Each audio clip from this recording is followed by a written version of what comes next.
So here's the max patch.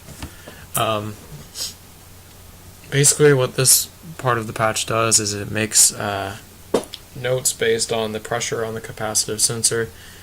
At the beginning you have the metro that starts the serial monitor, reading it from the serial port, and then most of this is just what was shown in the lecture that we had from Ozzy, and just basic getting things to work in the serial port.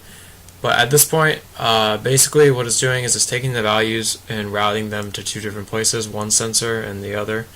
The first sensor, basically the logic is that if the sensor gives a reading above 100, then it's going to send this message, and it's also collecting the data right here. So if it was 120 and it went into here, it would do a bang.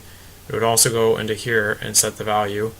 It scales it from the low input to the high input. These are just placeholders because it changes every time they use it. And then it's going to scale it to 55 to 79, which is 2 octaves in MIDI, and it's going to send that into this message, and that message is going to bang if it's above.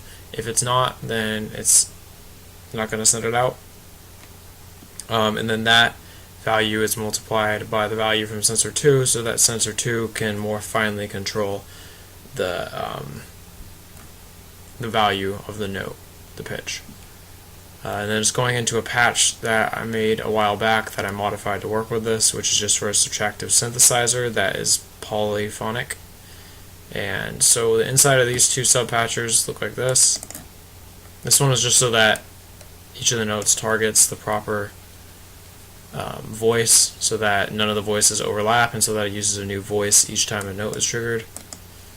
And then this is the actual poly object and the patch inside of it. There's one of these for each voice. It's a little bit messy.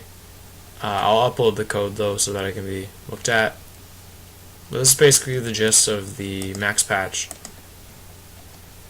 The parts that were modified was just the input, and it was changed so that the input could actually go into this object properly from these sensors. So most of the work was just in getting the sensor to work with this.